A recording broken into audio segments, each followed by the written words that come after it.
I always love hearing people read out my bio because, whenever you ask my parents what I do, they sum it up with one very simple word, and they say, Nathaniel does speaking. And it's not too far off for what I'm going to be doing today. But I wanted to just start by inviting you all to raise your hands with me, just like this. I want you to put a finger down if you went to a school where your teachers had enough time for your needs. Put a finger down if you always had access to the latest textbooks and technology.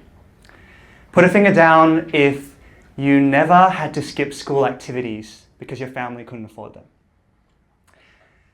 Put a finger down if you never had to choose between your dream career and money and stability. Put a finger down if you never felt like your background held you back from succeeding in school. How many fingers did you put down? If it was any more than one, your education gave you advantages that not everyone has access to. I've had many privileges in my education too. But even with those privileges, I struggled in education. Traditional education didn't work for me. My name is Nathaniel Diong, and I'm from Future Minds Network. This is a picture of me at 11 years old. And when I was 11, I had big dreams for the future. I'm sure you can guess what one of the careers I wanted to do was. Food critic. And the other was a marine biologist, right? But that dream was very quickly crushed by my parents when they said, you'd only make two friends, fish and dolphins. But nevertheless, I had hope. Right? I was a curious kid, I was creative, I believed that I could do anything. But at 16, that excitement that I had for life started to fade. I just had my first year of year 11, and I was so excited, I was thrilled. I was like, this is my year, this is the year that everything's going to come together. But then I got my first F on an exam. And I couldn't believe it. Suddenly, the letter F had a whole new meaning. What was staring back at me on that page wasn't just a grade. It was a reflection of who I was. F, failure. I was a failure. So much of my life, I'd been told that grades and tests were the only thing that mattered. And suddenly I'd failed. No matter how hard I tried, I didn't get better. And after a while, I stopped asking, how can I do better? And I started asking, what's the point? So I checked out.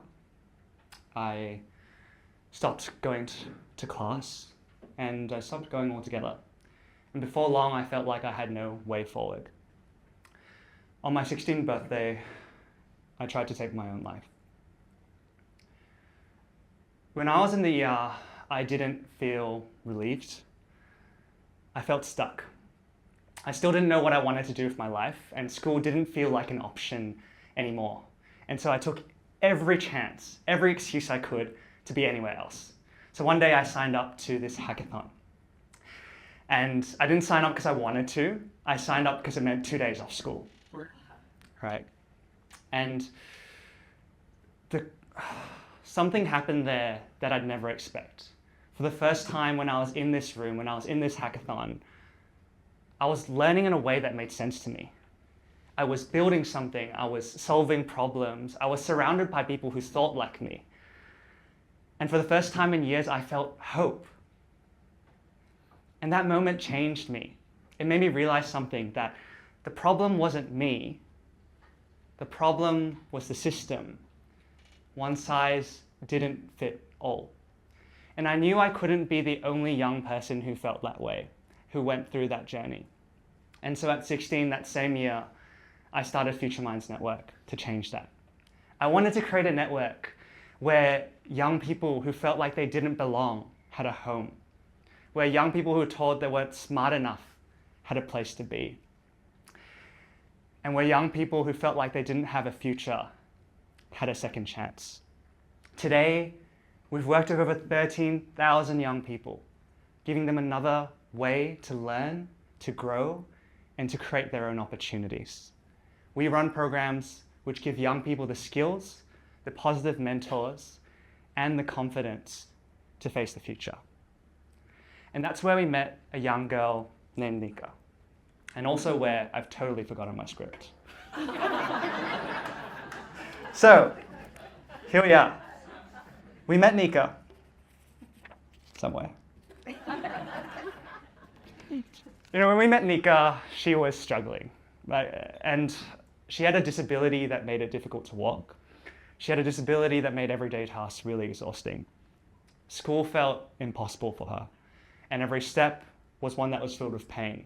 She couldn't walk, she couldn't sit down, and being in the classroom drained her. Before long, she felt powerless. But when everything was out of her control, she found one thing that set her free, and that was crocheting. It started as something small, as something to keep her busy when the world felt heavy. But with every stitch, something shifted. Crocheting gave her a rhythm. It gave her a sense of control. It gave her a space where pain didn't dictate what she could or couldn't do. And she poured herself into it. And she would make the cutest little crochet mushrooms and dolls. Next slide, please. This is Nika's joy. This is what she did. And the moment that she shared them, everything changed.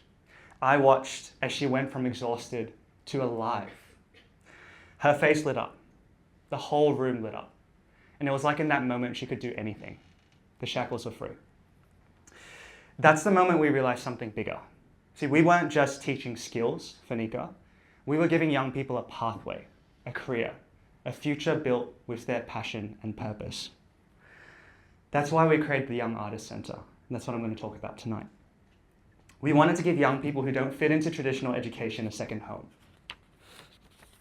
To show them that their passions matter, their art, their creativity, their talents matter. Because when school makes you feel like a failure, what you need isn't another test or classroom. What you need is a space where you're seen, where you can express yourself, where you can create, find purpose, and share your gifts with the world. And that's the heart of what we've built. So in March last year, we launched our first event at North Melbourne's largest festival. We supported over 15 young artists here, selling everything from handmade jewelry to organic honey to woodcraft and more. And guess what? Over 20,000 people came to see and support them. For many of them, it was the first time making money from something they created. And in that moment, they saw a different future for themselves. But this is just the beginning. Because this whole conversation, this whole artist center, it's not just about art. It's not just about entrepreneurship. It's about possibility. See, we work with young people who feel invisible, and we show them that you belong here, you are talented, and you have something to offer the world. And when they believe that, everything changes. We're in a crucial moment right now where we've secured partnerships with 3 major shopping centers, creating even more spaces for young people to turn their creativity into careers. But we need your help to make it happen. And so today, I'm asking you to help me open doors. Doors for young people like Nika. Every year, it costs Australians $11 billion to put their children in an education system that doesn't celebrate them. And young people like Nika fall through the cracks. For us, it costs $0. And every single program is free for the vulnerable young people that we support. And if we're lucky enough to raise $35,000 tonight, we can support young people across Victoria with the training, the support, the venue that they need for 12 months. That's 50 small businesses. That's 50 young people who are getting paid to do what they love, who are earning their first income, and having hope in the future once more.